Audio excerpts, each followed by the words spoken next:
We go. Good evening, everybody, and happy Tuesday. Welcome to another hour of good nature. Got a couple of things I want to share. First of all, you may notice we decided to stay, we as in the furry roommates and I decided to stay indoors because all the indications that I saw said rain likely by 9. And I actually had a little foreshadowing event right about that time as I was moving things around. I spilled my water on the computer. So just a little bit, it's all good. Might rinse out some of the nature crumbs from past week's programs. So here we are, we're inside. Got a lot of widely varying topics to share with you this evening, but I wanted to start off as we have the last couple of weeks, I think. You see what we have here? Yet another butternut.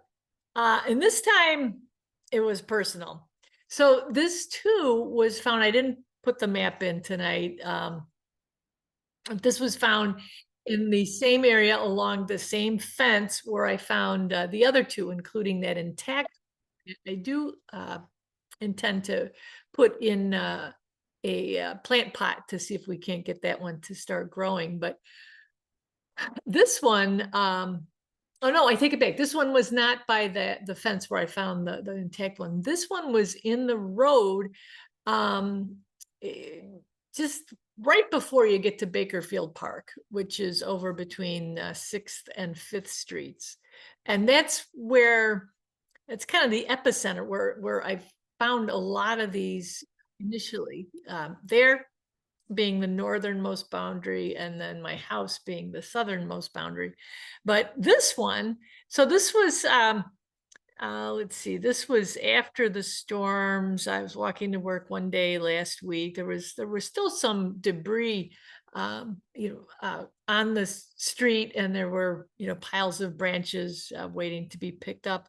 And so I was kind of walking in the street, farther into the street than I normally would. Anyway, this got underneath my foot and just, it kind of tripped me. And I thought, it's not only are these butternuts haunting me, but they are taunting me. They actually tripped me up. Didn't go down, which was good. I didn't fall over, but yeah, the good idea, Meredith. Meredith, she suggests we get a drone to find this tree. Actually, not a bad idea. When drones first started becoming popular, I remember hearing one buzzing around in the neighborhood here. So maybe I could locate that owner. Or I do have a friend, a couple of friends that have them. Maybe I could bribe them to come over sometime and we could go on a butternut hunt. So thought you guys would get a kick out of that. And two, last week we spent quite a bit of time talking about the little caterpillar that had landed on my shirt during a walk over at Leroy Oaks. And at that time, looking at what I was calling the bells and whistles, all the bumps and the colorations and the bristles, I was really leaning towards that being a cecropia moth. Well, the more I looked at it, and I'm gonna do a share here. We're gonna actually look at, let's see, where is this one here? We're gonna look at this screen here. This. Okay, so this is a cecropia moth. Let me close this up too so you can see everything. And the little caterpillar that we found, I estimated was in its second instar. Now, insects, as they develop throughout their immature their life before they become an adult, they generally progress through what are called instars, different levels of immaturity. You can think of it as that. So here we're looking at, as you can see at the title, cecropia moth, the eggs, the newly hatched caterpillar, which is black, and then the growing caterpillar, which is yellow. And I believe that's the second instar. And the caterpillar that we found that day was not in the slightest bit yellow. It was bright green. Here, as the caterpillar gets bigger, you can see here's those bells and whistles we talked about. The blue, the yellow. I'm sorry, yeah, the yellow, and then the orangish or reddish knobs up here by the head. Very fancy, probably one of our fanciest moth caterpillars that we have in this area. Well, let's go back here. So this image here on the right, that's the caterpillar. That was on my shirt. That's my finger. It's greatly enlarged, so you get a sense of just how tiny this little guy was. I started looking at the images of, as you can see here, Luna and Polyphemus.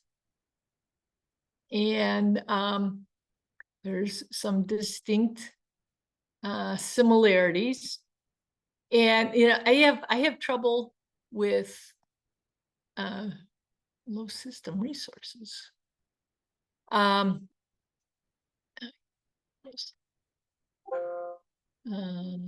Close that. Let me close it. Sorry, folks. I'm just trying to get us some more bandwidth here.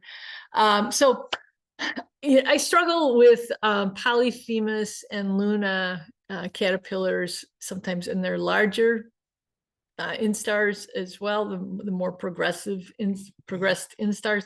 And I also struggle with their cocoon. So there's a lot of similarities, even though a Polyphemus moth and a Luna moth look distinctly different. The Luna is green with the long, greenish yellow with the long tails, and the Polyphemus is brown with the blue giant eye spots. Getting to that end stage, that adult stage, there's a lot of similarities along the way. So, I was going back and forth, and I put a message on Bug Guide, and I put this picture here on the right. I put it on iNaturalist to see what those folks thought. And then I remembered there's a website I go to occasionally. There's a gentleman up on, he lives on Prince Edward Island up in Canada, and he has been raising silk moths for decades, and he's been chasing after moths his entire life. He's got like 70 some years of moth experience.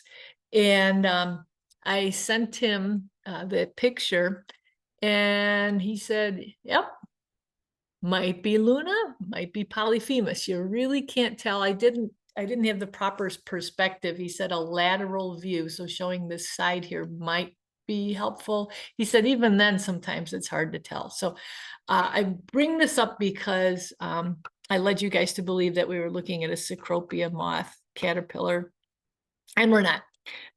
It's either a Polyphemus or a Luna moth.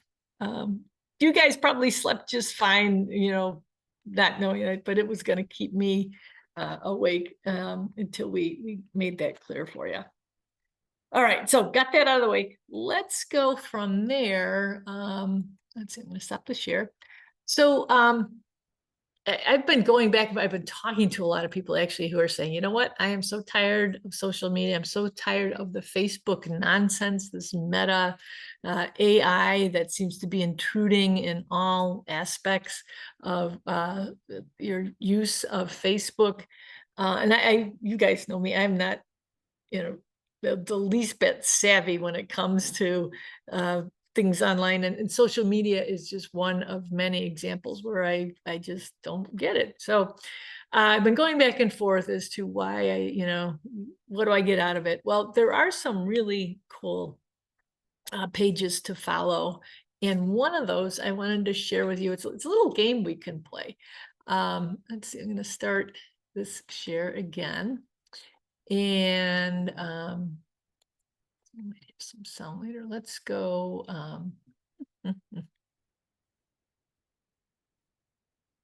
Let's go here.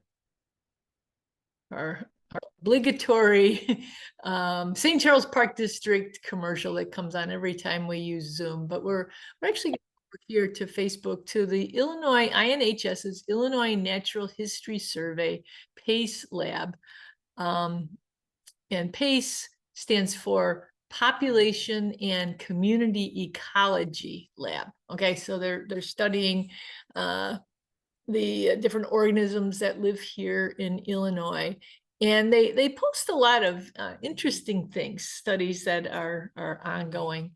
Well, some of the research that they do involves Massasauga rattlesnakes. And I'd actually emailed, I can't remember who exactly, I got an email a while back about surveying an area for snakes, and there's different techniques, different survey techniques are used, and these PACE Lab scientists are all about these different surveys for finding their turtles, their fish, their snakes in this case. One method, and one of several methods, is called this. This was the post here from yesterday. It's called VES, Visual Encounter Surveys. Although it's funny, one of the scientists who commented on this on another page that I follow said that they're also called the WAT surveys, which is wandering aimlessly technique. So VES, WAT, same thing. You're out, and as you can probably read there, it says it's a tried and true method of searching for species, including snakes. During VES, surveyors walk along transects or at random and record their observations. If you find an individual, you know the species is there, but what if you don't find the species? How do you know you put in enough effort and didn't just miss it? Our lab has been developing, well, you can read this as well as I can. This is, we're gonna have a little simulated field experience here. We are going to go out into the field and we're gonna see if you can find the Massasaugas in these pictures. Okay, ready? I'm gonna start with this one here. Scan around. I think, yes, I can zoom in on this. I can make it, can I make it bigger? Yeah, there we go. Does anybody see anything that looks like a little snaky wakey? I actually, with this one, I started off looking over here, but then I think if we look here in the middle, gonna let us zoom in some more. What do we see there? Which this is great looking snake habitat too. You know, lots of nice cover there. And look at how the snake's pattern, the colors are similar to the wood that the branches that are surrounding it, and then the way the shadows fall because of the lighting, the pattern on the snake mimics those shadows really well too. So here's our first one. Let's go on to the next one here. Anybody see a snake in this one? Zoom in.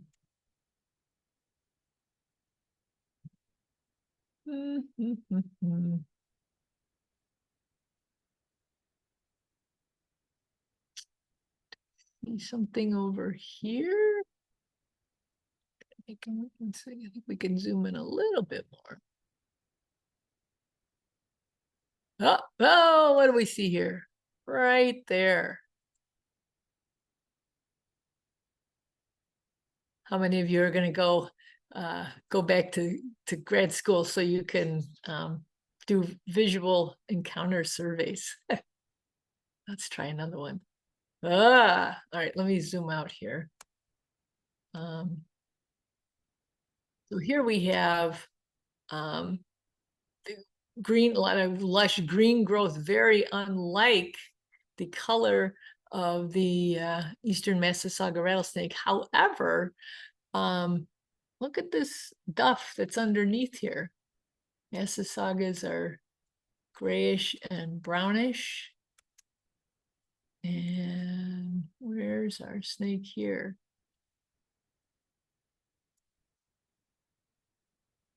Hmm?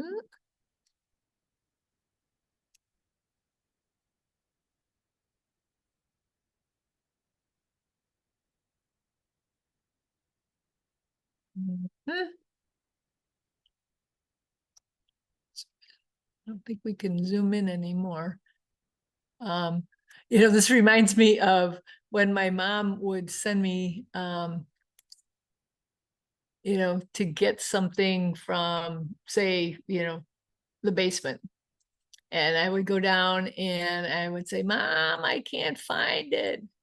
And she would come down and, of course, locate it right away. And she would always say, if it was a snake, it would have bit you.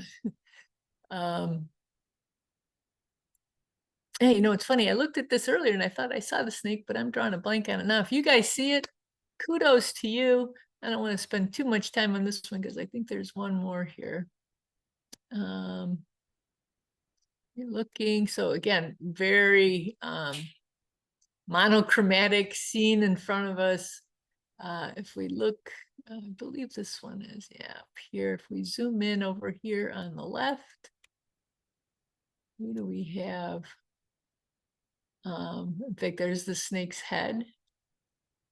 And then it's kind of coiled up underneath that dried out grass. Pretty cool, huh?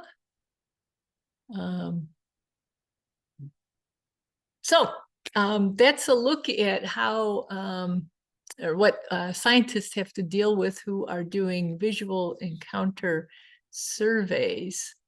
Let's see, do I need to? I don't think I need to stop this share, right? I can just go from here over to our slides for the week. I just need to move this bar out of the way. All right, here we go. Let's pick up where we left off. My apologies to you, John and Bobby. You had sent me this really cool video, and it didn't make it into the segment when we were talking about dung beetles, but this was out in South Dakota. This is a bona fide dung beetle doing its dung beetle duties. These are beetles that will collect animal dung, roll it into a ball, and then using 4 of their 6 legs, they will move it to a place where they can then lay their eggs on it and perpetuate their species. I would just flip if I saw like this. This is kind of, I guess you could call it a bucket list item for me. Just fascinated. Anytime you see a creature manipulating its environment to its own benefit, I think that's really cool. And when you look at something like a beetle, that's able to move what amounts to a piano, only it's made out of dung, move it along, and then you caught it on video there, John. Thanks so much for sharing that. So that's one little follow-up. I had another little follow-up too. So I had shown you guys this picture. This is a pair of flies that were on my windshield. And I was just struck by the contrast in their coloration with the blue sky behind them. And I think I said that it reminded me of an album cover. Well, it wasn't an album cover. It was a video. And I took some stills of that video. So any of you who watched MTV in the early 1980s probably saw this video from the Pretenders chain gang.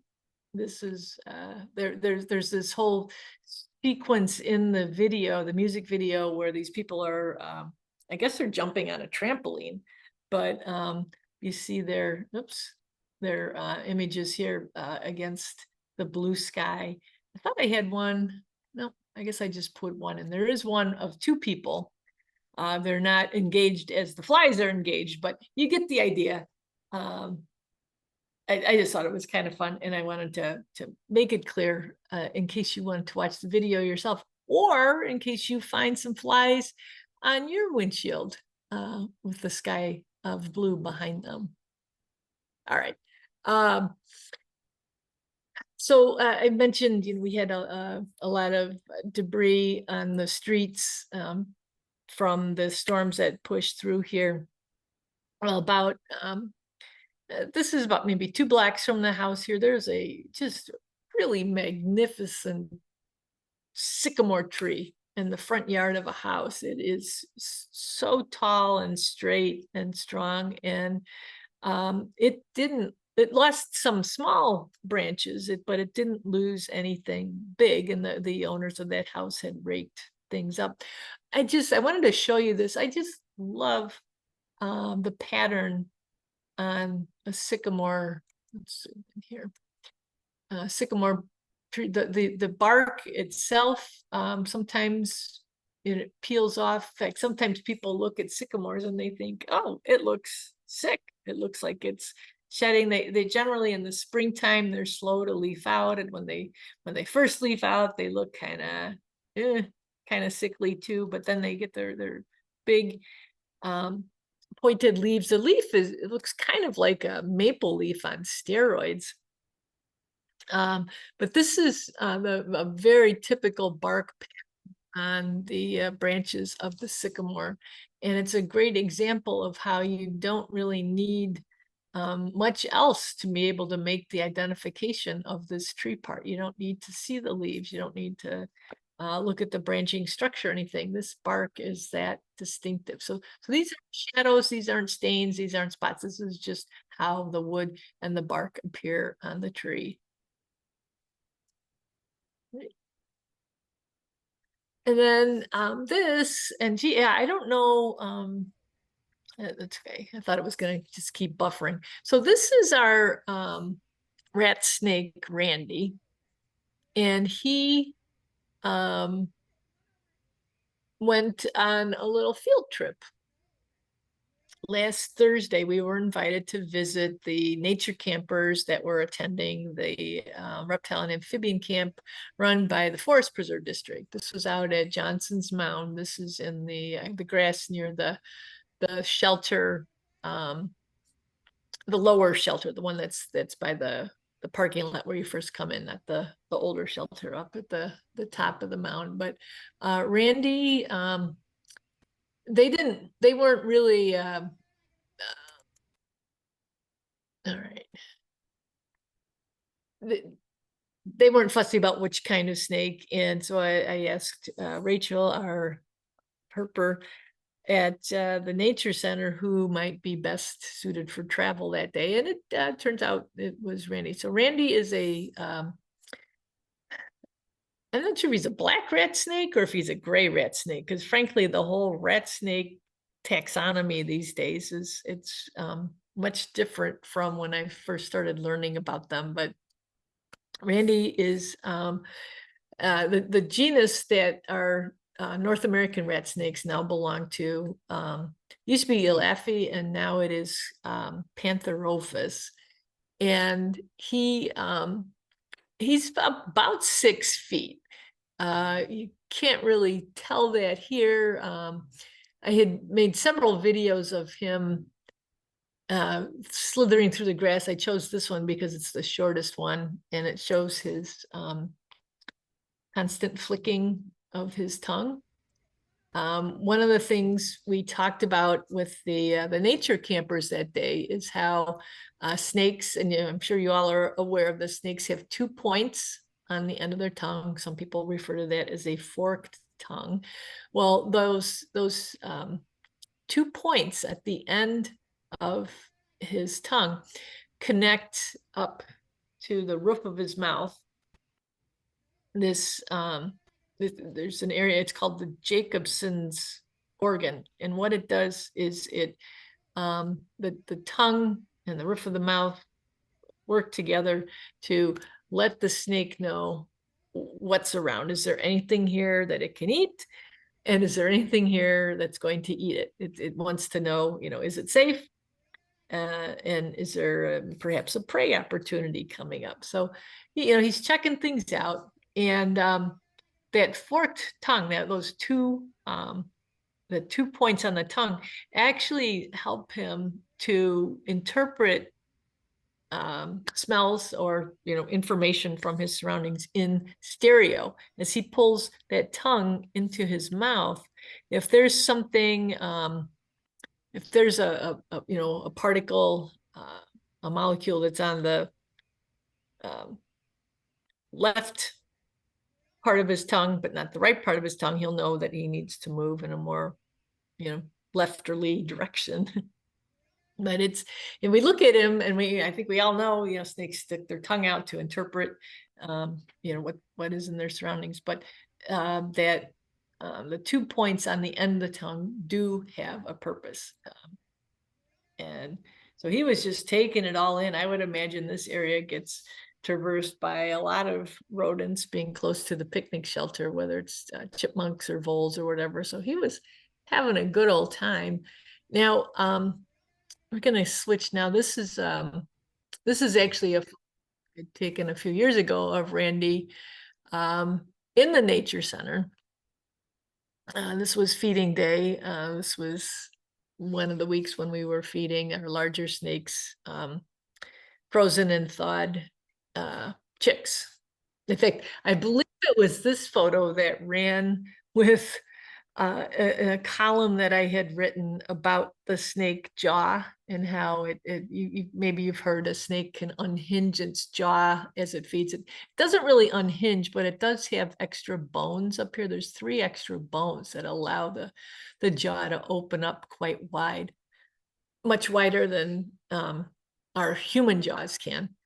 I think it was this photo that ran. I got some, I think it was 5 really creepy voicemails from some guy.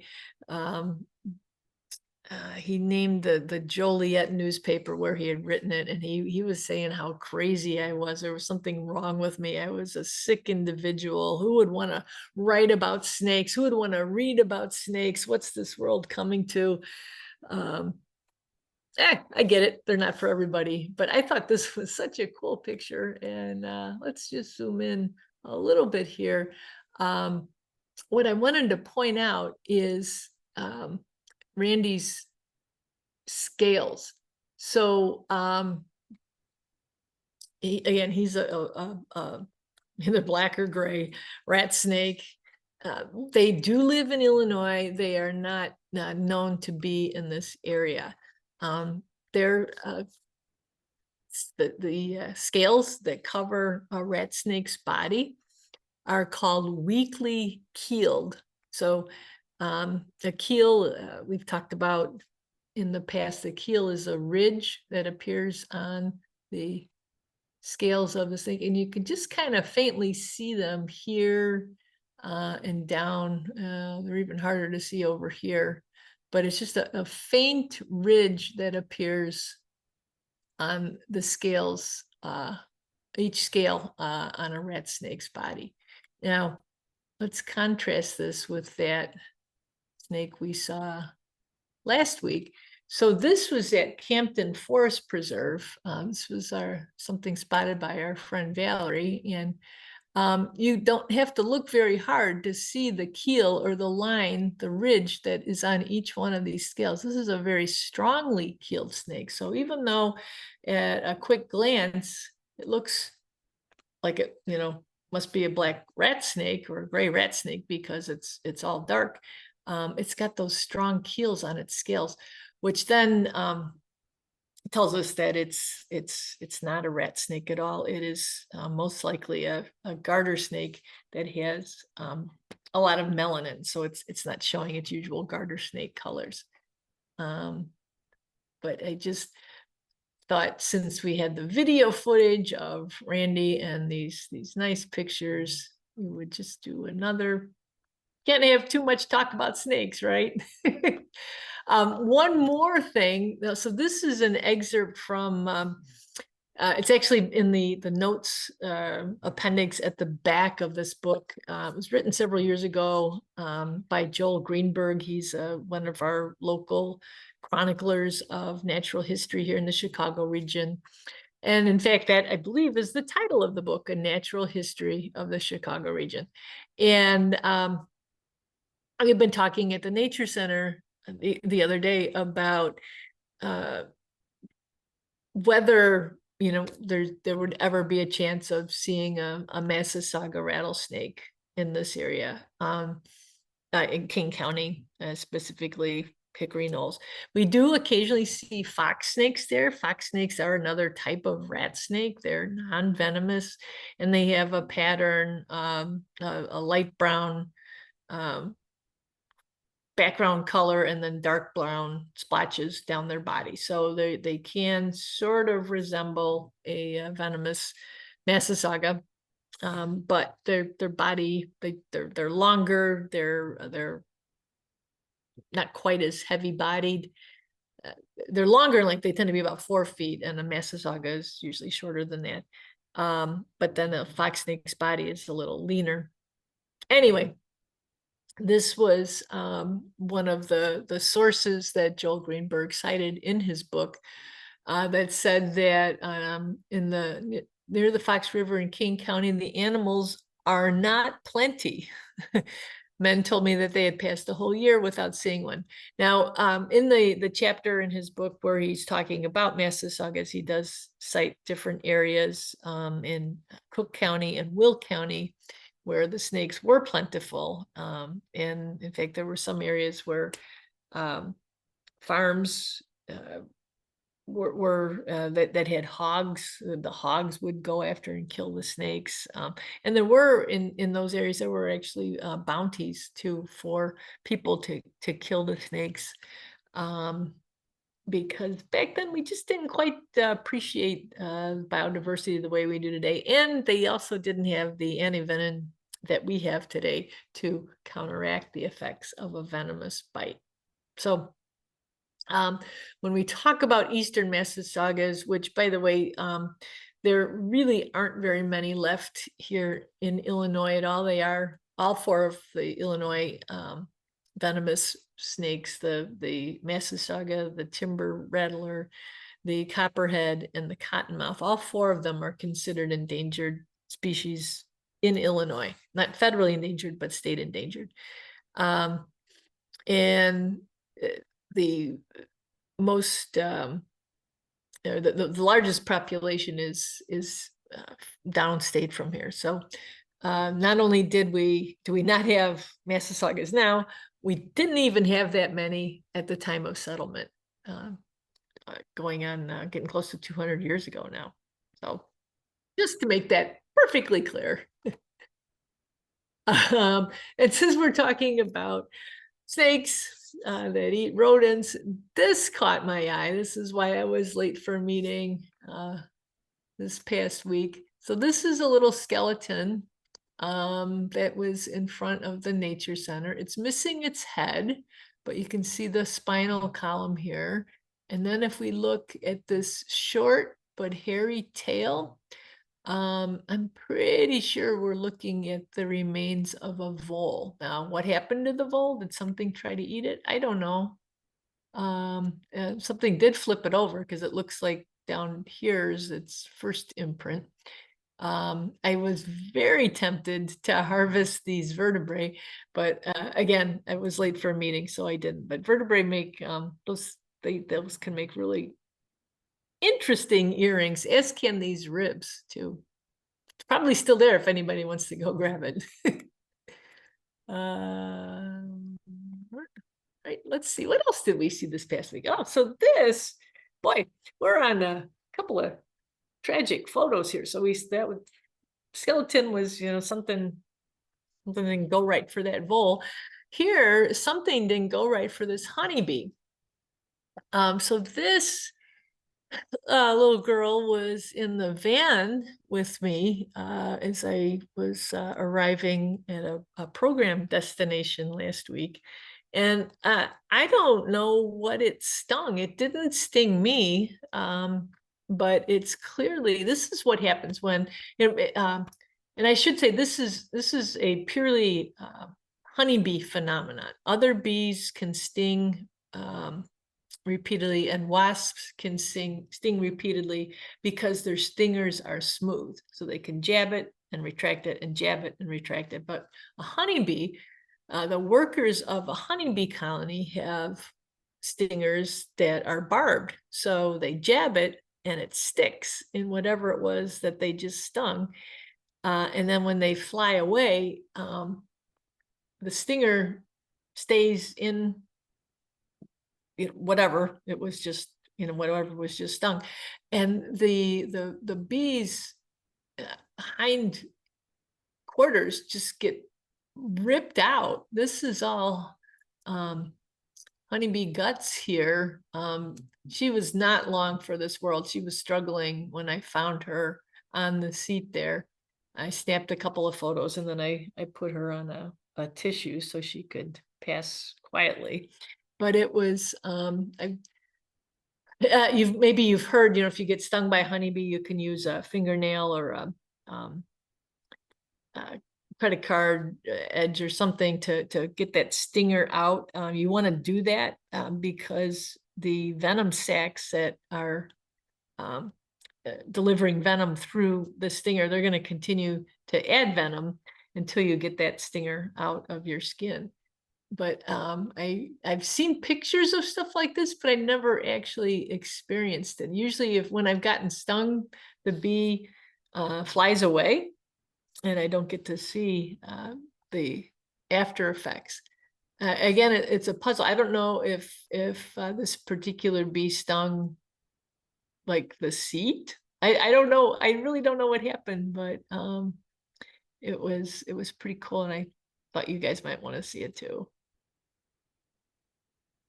And then this, I wish I had more information. I'm still trying to tease this out. This was growing on a young dogwood. I'm not even exactly sure of the species of dogwood either. This was up at Pecka with the Woods Forest Preserve. This little dogwood had a number of leaves that looked like somebody or something had coiled them up. This is one view, and you can kind of see there's some silk here holding it together. Well, doesn't this look like somebody stitched this leaf closed? Here, this is a little jumping spider here that jumping spiders, I don't believe the spider was responsible for this. I believe this was the work of, there's a group of moths that are called leaf rollers, and sometimes they are specific to a species or a family of plants. Basswood leaf roller comes to mind. There is a dogwood leaf roller too, so it could be was work. We didn't find. I did open a couple of these, didn't find any residents still inside there. But this is a little shelter that the caterpillar constructs. Most caterpillars, just as spiders, are able to produce silk, caterpillars are too. And this one, I was just struck. I've had surgery where the stitches weren't as perfect as these lines of silk here. I was just really taken by how that was put together. I'll see what else I can find out about this.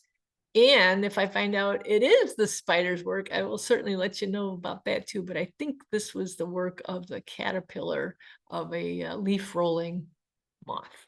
Just not sure exactly which one quite yet. But keep your eyes open for these two. Like I said, there's different moths that the caterpillars hang out on different types of trees and shrubs, and it is pretty cool to see these leaf roller activities.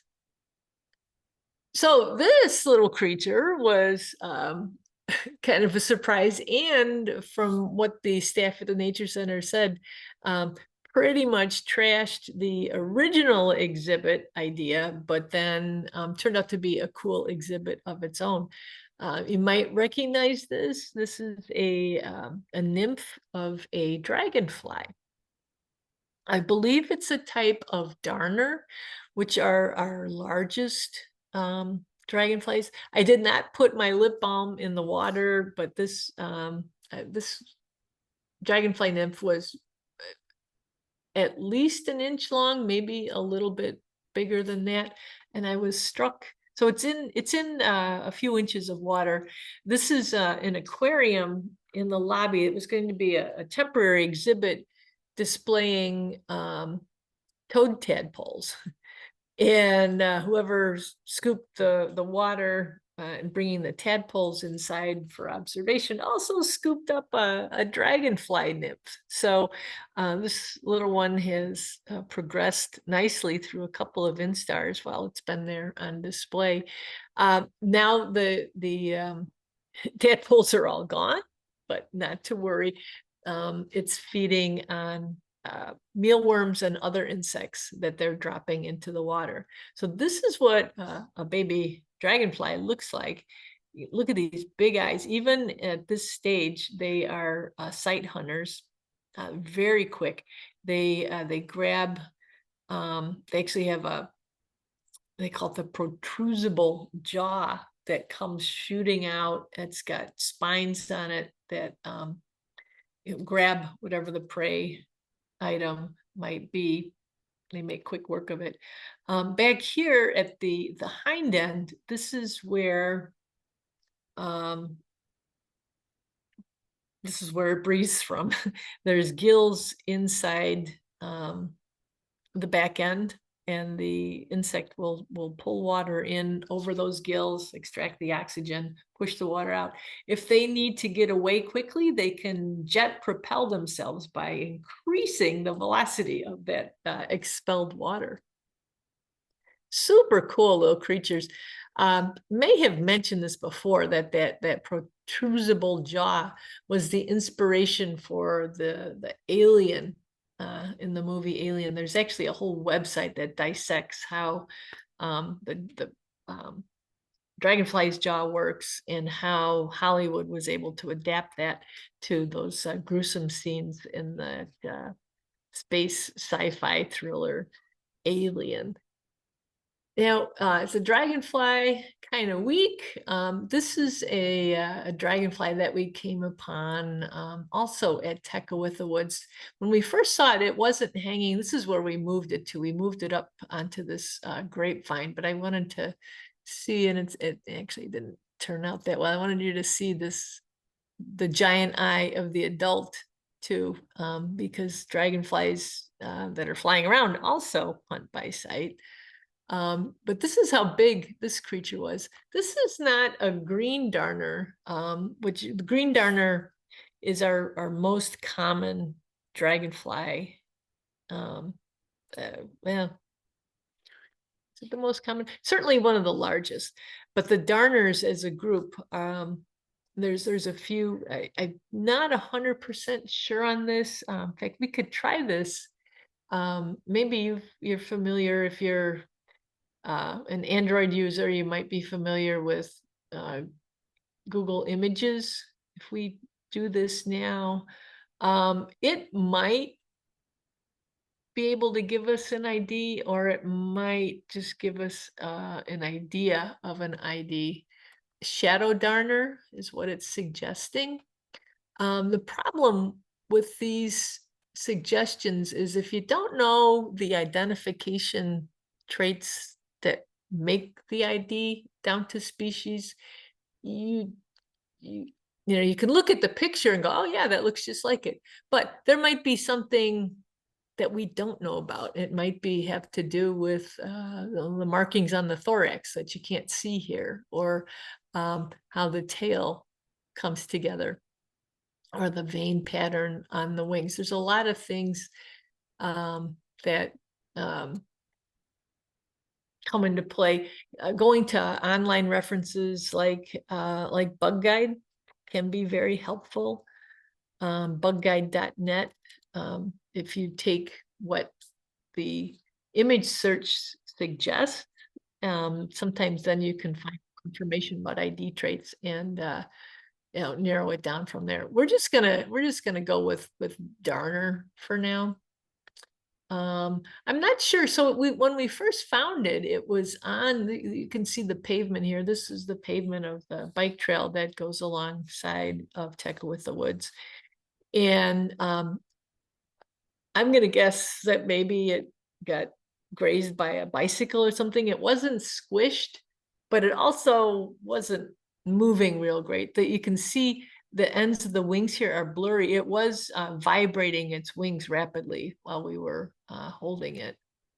And then we moved it over here onto the grapevine. But they are just gorgeous creatures, aren't they? Look at the colors.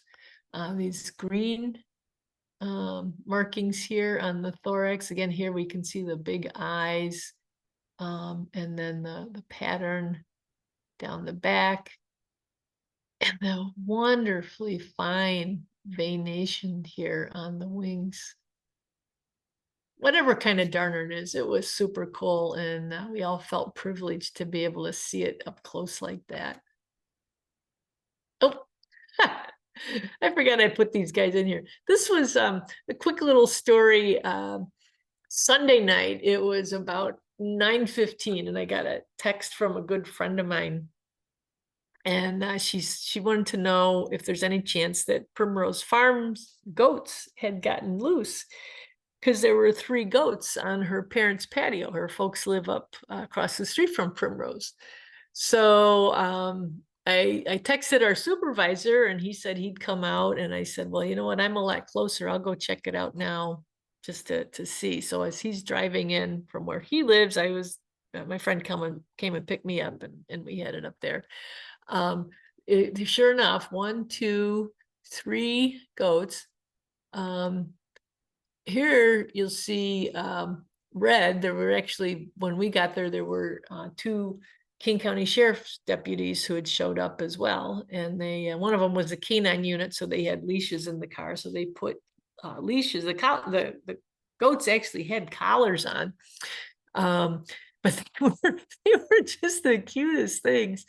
In the meantime, I went with my friend. We went over to Primrose Farm and we checked, and Merle and Norman, and I can't remember what the third goat's name is, but they were locked up safe. So it wasn't, and plus they don't really look like this. These guys were dark brown with a black marking, black stripe down their back, and one of them had some horns. Plus, I don't think our Primrose Farm goats often wear collars. Well, the big fear that night was that someone had dumped these goats. Maybe they had brought them to Primrose Farm and left them there. That does sadly happen from time to time. People will bring ducks and geese and roosters. You know, if they get little chicks from the farm store, and they raise them up because they want to have farm fresh eggs, and then they find out one of them's a rooster. So stuff like that does happen. And Sunday night, so again, this was, you know, by this time it's getting close to 10 o'clock Sunday night. The fear was that somebody had goats at the fair, and then they didn't win any prizes, so they didn't want them anymore. Anyway, happily, we found this post online the next, actually that was just this morning. So the goats, they were taken, I call it animal jail, but it's animal control. And the owners were found. So I don't know, apparently there are more than just the Primrose Farm goats up there on Crane Road. Don't know exactly where these guys live, but happily they were returned to their owners.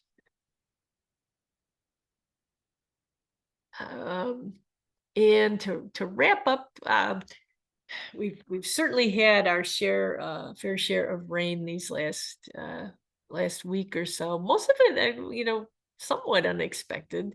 I remember thinking 2 weeks ago that we were going to be going into a drought cycle, and then we got a couple days of storms. Anyway, we're starting to see this phenomenon here. These are called fairy rings. This is over at the grade school by the house here. Here's one in my neighbor's yard. This is what happens when the part of a fungal body that we don't usually see. You know, when we see mushrooms appear, that's the fruiting body of a fungus. But these fairy rings form when there is fungal activity underneath the soil, and I believe it makes more nutrients available to the turf grass, which causes that change in the coloration. But we see been seeing a lot of these, what they are called fairy rings. Sometimes later on, maybe even, you know, a year later, you'll see mushrooms growing in these rings. But there's a lot of that going on. It's all attributable to the rain that we've had. As is this. A woman wrote me last week. Actually, she sent me a slightly different photo, but it's the same phenomenon. She thought that a rabbit had barfed in her mulch, and it was it's not. This is not rabbit barf. It's not dog barf even, although it is called dog barf or dog vomit. Slime mold. Slime molds are, they're not mushrooms. The slime molds are their own set of organisms, and they're actually, let me see, can I switch from one application to another? Yes. So this is Tom Volk's Fungus of the Month Club. This gentleman, he's actually deceased now, but he has one of a very comprehensive mushroom website, and he always has a fun take on different types of mushrooms. This one, he goes on here to say that it was the because slime molds will move as they consume as they're decomposers, just as fungi are, but they move and they will engulf the things that they're feeding on. And slime molds were the inspiration for the science fiction movie The Blob. This is a fun read if you want to check it out. If you put Tom Volk's slime mold, or actually here's the Fuligo septica. If you put that in, check it out. It's a fun read. There's even some audio too. Some of the scary intro parts of the movie The Blob. But we're seeing a lot of this around here. The woman who wrote me was a little distressed because they had just put this mulch down, but mulch is like the perfect substrate for not just dog barf slime mold, but other things too, like dead man's fingers and stinkhorns. In fact, in the lower right part here, this actually looks like a couple of dried out stinkhorns. So if you've got mulch, or if you've got mulch in your neighborhood, you might want to check it out. There might be some cool things growing in it. In fact, I forget if it was Tom Volk or there's a couple other mushroom guys that I follow. Here he goes. Incidentally, there's no way to get rid of it, so I recommend you just enjoy it. He actually advocates for having a little fungus garden. If don't fight it, just roll with it, which is kind of a unique. At the Park District, a lot of our playgrounds are they have wood chip mulched surface substrate underneath the playground equipment. And so we get rain like this, we get a lot of cool mushrooms, and we get a lot of calls because clearly there's something wrong, because the mulches are growing fungi. But if these things, they reproduce and they spread by spores, and spores are microscopic and they produce them by the billions. So it's only natural that you're gonna see stuff like this when you just add water. Okay, we're gonna wrap up here with what looks like a couple of bagels going to waste there in the grass. These are, believe it or not, mushrooms as well. These are the fruiting bodies of a fungus called Lactarius that we have here, Samicola. So this is its early stage. So this is at the this is very near an oak tree. So these tend to grow on the roots, exposed roots of oak tree. As this fruiting body, as this mushroom ages, it's going to open up and take on a funnel shape. But as it is right now, these sure as heck look like bagels, don't they? Makes me kind of hungry. Makes me think that maybe it's time for a snack. It is actually time. Stop our share. Folks, that's what we had tonight. A look at this, gosh, third week in July.